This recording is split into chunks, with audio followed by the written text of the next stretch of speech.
Our journey today is to the town of Hungerford in West Berkshire in England. There are many of us that remember the events that unfolded on August the 19th, 1987, and unfortunately the mention of this town conjures up the images of pluming smoke from houses, shot up cars, and bodies in the street. Because on this day in 1987, 27-year-old Michael Ryan raised the profile of this town for reasons that would appall a nation. He struck terror into a town that hadn't experienced a murder for over 100 years. He was the single cause of so much grief and horror, and 35 years on, the scar remains.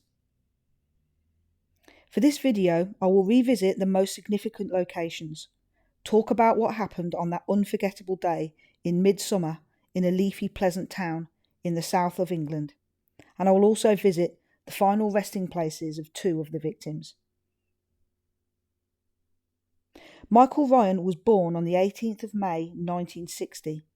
He was an only child, and on the 19th of August 1987 he lived with his mother, Dorothy Ryan, in Southview in Hungerford. He was described as a loner with an obsession with guns.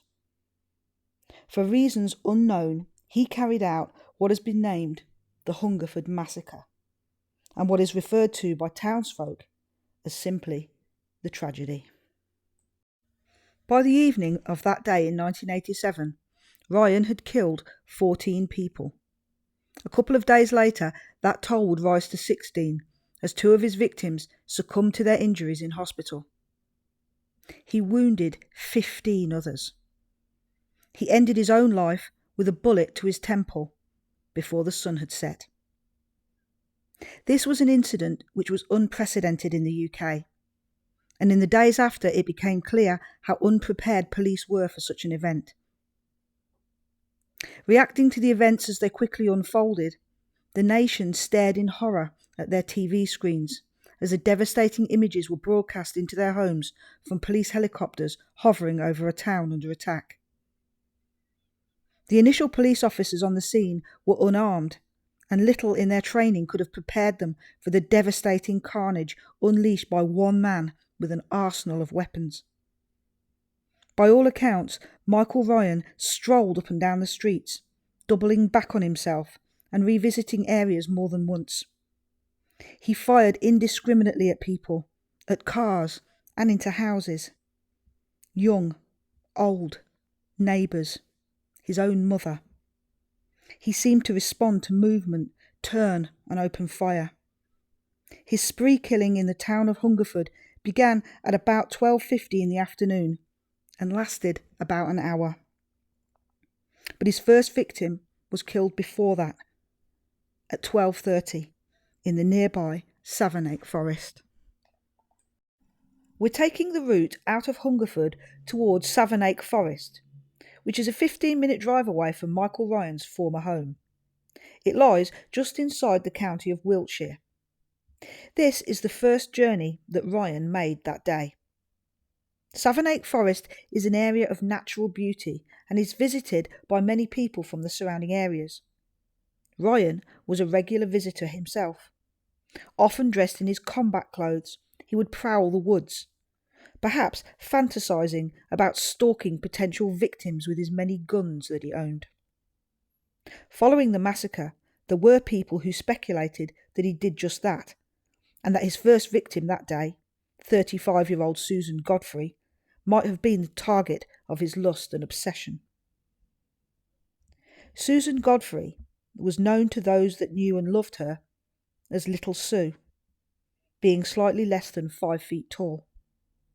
She was married with 2 small children, both under the age of 5, and on August the 19th, 1987, she was on her way to her grandmother's house to celebrate her 95th birthday. Her parents would be joining them for this special family occasion. Out of a desire to give her children a special treat, she stopped along the way for a picnic at the beautiful Savernake Forest, a detour that would put her in the path of Michael Ryan.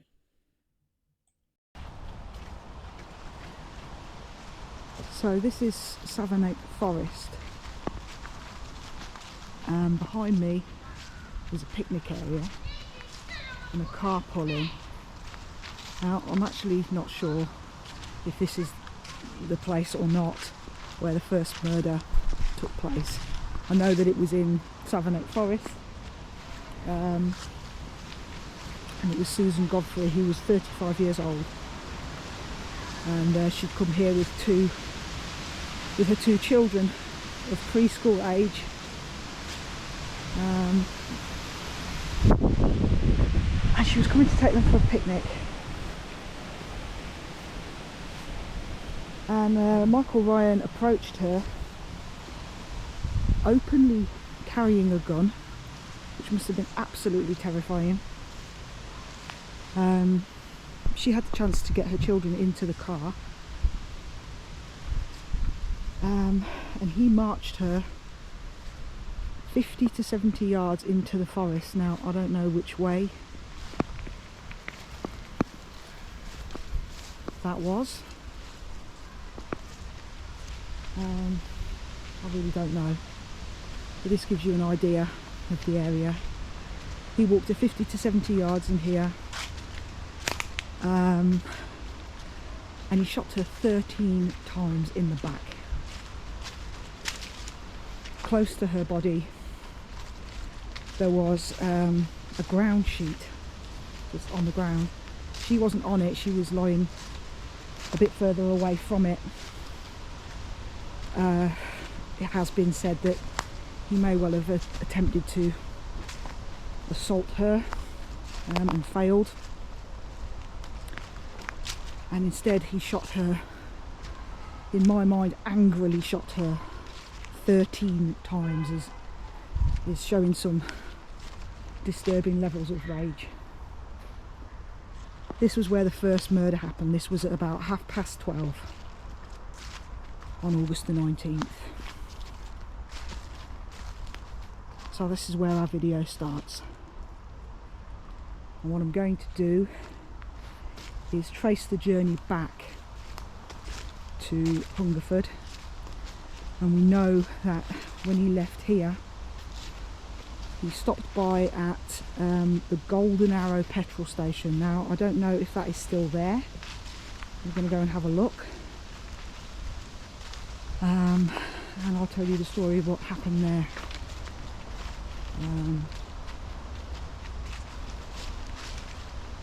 Okay.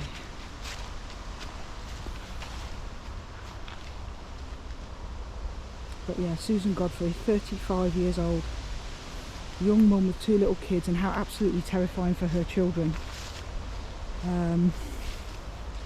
Somebody else walking through the woods found the children.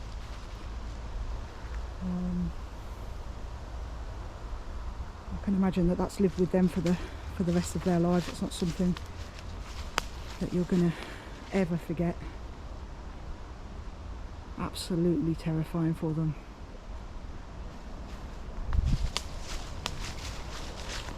Savernake Forest, what a beautiful place as well.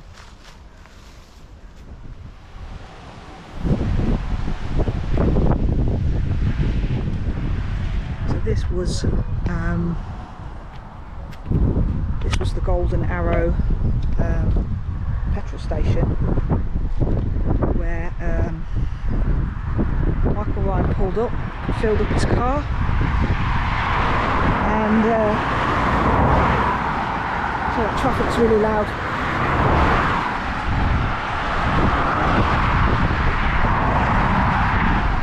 Absolutely racing past here.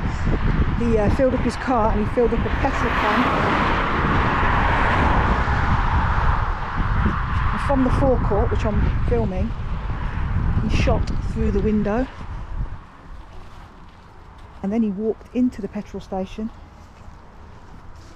and he pointed his gun at the cashier.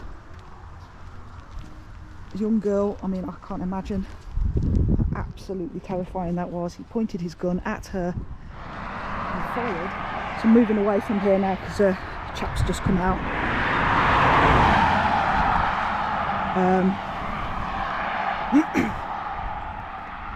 He pointed the gun at her whether or not it had run out of bullets,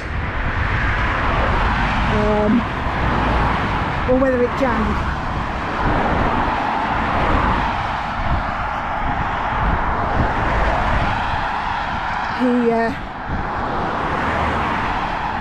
He didn't kill her, and he left, and he made his way back into Hungerford.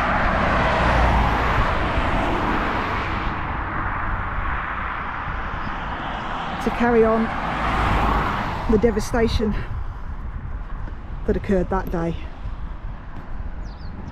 The trauma experienced by that young girl, I can barely imagine. I mean, she must have looked death in the face.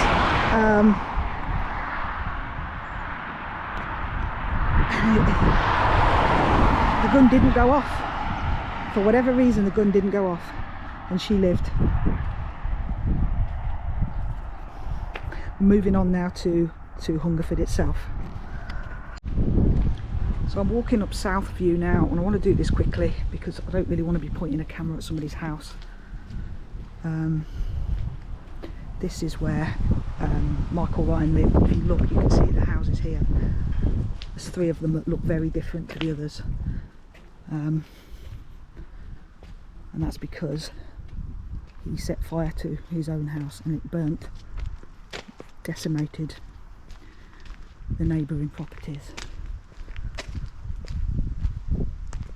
But he came back here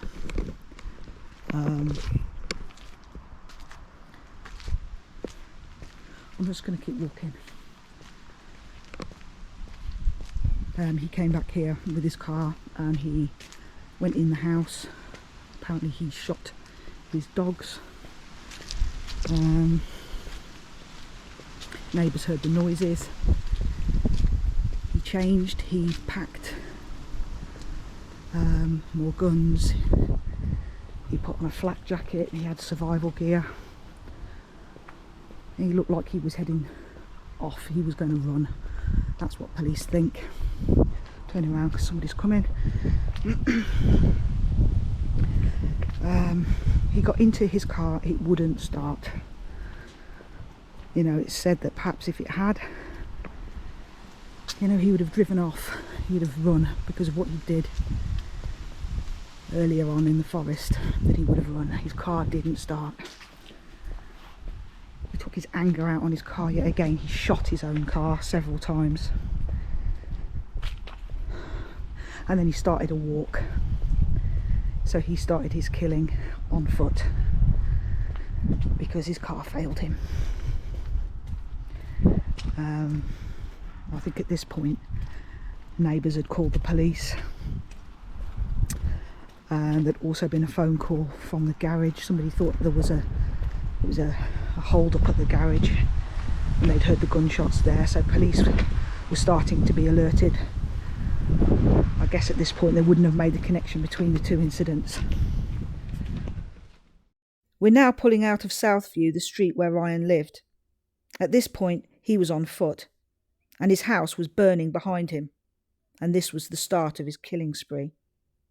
He'd already shot Roland Mason and his wife Sheila, who were his neighbours. They'd been out in the garden. He was heading east towards the common. The sound of gunshots were alerting neighbours who were coming out to see what was happening. 14-year-old Lisa Mildenhall was shot in the legs 4 times. She managed to reach her mother, who helped her. Another neighbour, Marjorie Jackson, was shot in the back. Wounded, Marjorie was able to make a phone call to her good friend George White. She told him what was happening and asked him to please pick her husband up from work in Newbury. Ryan arrived at the common, a large expanse of parkland, full of families and people enjoying the summer afternoon. None of them prepared for a gunman armed to the teeth who would fire upon them without warning or reason or mercy. 51-year-old Kenneth Clements, walking the dog with his family, was killed in a hail of Ryan's bullets while his loved ones must have looked on in horror, unable to do anything to help him. By now, police had made the connection between the incident at the Golden Arrow petrol station and what was happening in Hungerford. They were receiving multiple phone calls from numerous residents. Smoke would have been billowing from Southview, and the normal quiet streets would have been filled with the sounds of gunshots. The first officers to arrive were unarmed and completely unprepared for what was unravelling before them. They were attempting to close the roads when Ryan sauntered back from the common, returning to the earlier carnage he had created in the street where he lived. It isn't clear why he returned or what prompted the meandering route that he took. Those that witnessed his murderous warpath used the word indiscriminate to describe his shooting. For reasons unknown, some people were spared, passed over by the barrel of his gun, while others he simply eliminated without pause or thought. PC Roger Brereton was one of these individuals.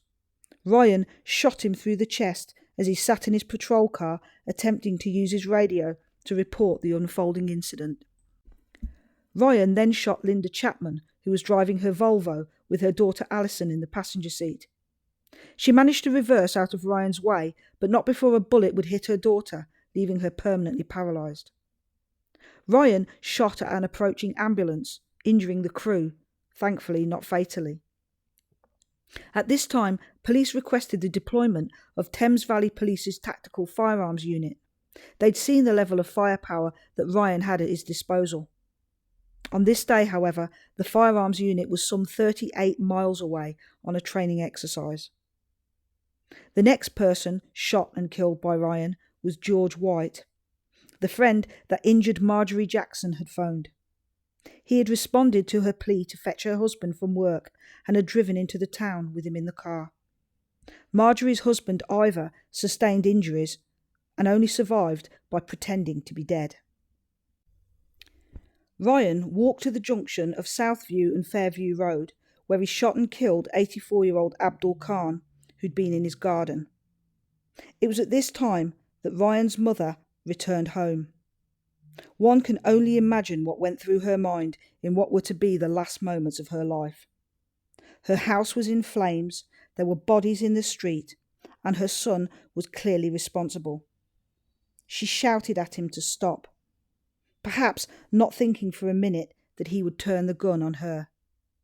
And yet he did, shooting her 4 times at point-blank range and killing her instantly.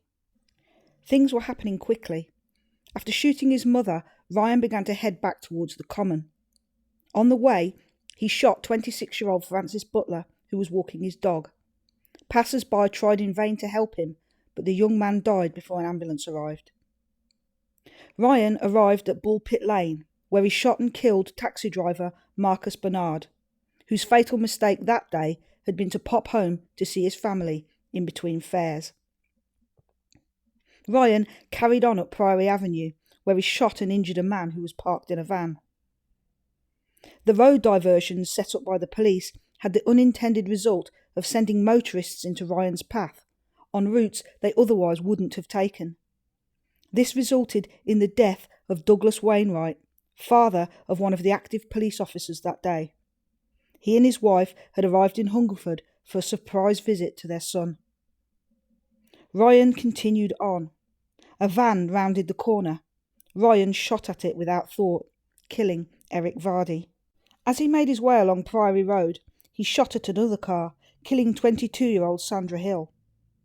Following this shooting, an emboldened Ryan entered a house, shooting occupants 66-year-old Jack Gibbs and his 62-year-old wife Myrtle. Jack died instantly, and Myrtle 2 days later in hospital. Ryan left the house and continued to shoot at cars. 34-year-old Ian Plale, who was driving with his family, was fatally shot in the neck. He also survived for 2 days before succumbing to his injuries in hospital. Ryan's murderous rampage was now at an end. He was seen heading to John O'Gaunt's school, where he remained in a classroom for a number of hours. Police did have some communication with him at this time. On the carnage that he had caused, the pain and suffering he had inflicted, Ryan had little insight to offer. He did say to officers, though, that he wished he had stayed in bed. So this is John O'Gaunt's school, and this is where Michael Ryan finished his murderous rampage. This is where he ended up. He holed himself up in one of the classrooms. Apparently he did talk to police at the time, and he'd made the comment that, he'd shot all these people, but didn't have the guts to shoot himself, which, shocker there, for somebody that cowardly to have done what he did. No great surprise that he didn't have the guts to put himself through what he inflicted on everyone else. But really the game was up for him. He'd killed his own mother. He did ask, apparently, inquired as to after the welfare of his mum. But I think he knew that he'd killed her. And he did. He took his own life about 8 minutes to 7. And apparently the police, when they did finally come into the building, obviously they were worried that he wasn't actually dead. And they were actually worried, I did read, that he may have booby-trapped his own body with a grenade. That's how fearful they were. That he would have the last laugh and hurt them even after he had died. But yeah, this is where it all ended. John O'Gaunt School.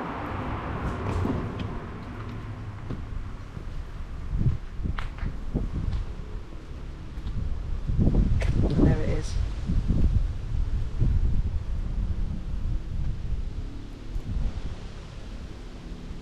Apparently all they did really was, from what I understand, is slap a new coat of paint on it. Can't imagine what it must have been like for kids to return here after that, especially in the classroom where it happened. The report into the tragedy found a number of factors that conspired against the people of Hungerford that day. The telephone exchange was unable to handle the number of calls made by witnesses and quickly became jammed.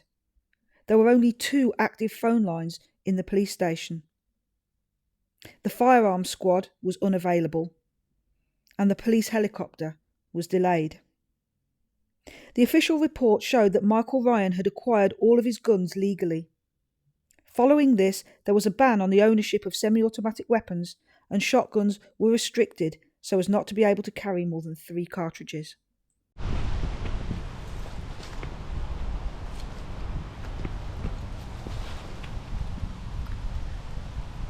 So I've been looking around this churchyard, and St Saviour's churchyard in Hungerford, and I believe that some of Michael Ryan's victims are buried here. I don't know how many, but I've just stumbled upon this one, in loving memory of Francis Colin Butler, tragically died 19th of August 1987, aged 26. And this was a young lad who was walking his dog, I believe near the memorial gardens. Ryan shot him, and apparently that there were passers-by that tried to save him, tried to help him, but unfortunately they weren't able to. Just a young lad, just out walking his dog, and some absolute maniac.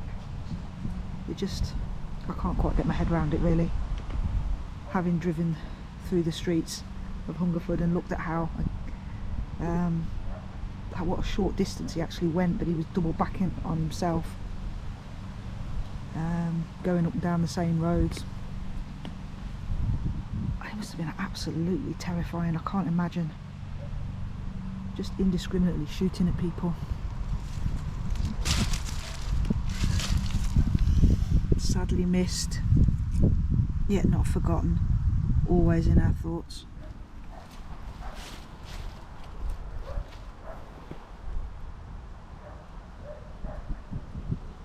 him. Rest in peace, Francis.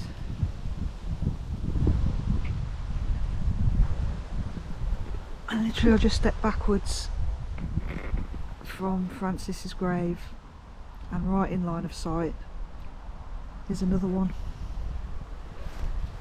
buried so close to each other. Treasured memories of Kenneth George Clements, tragically taken from us on the 19th of August 1987, aged 51. Suddenly came the parting, he never said goodbye, left us treasured memories that will never die. Rest in peace.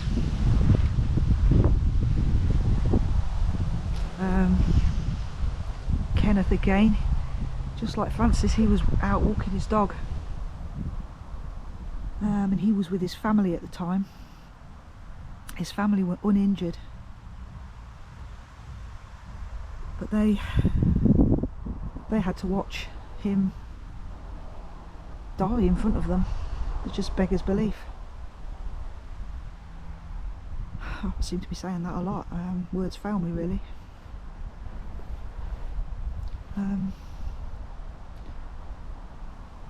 Rest in peace, Kenneth.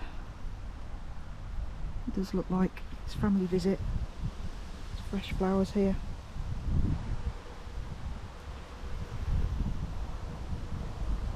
Must have been so many funerals in this cemetery in the following couple of weeks from this tragedy.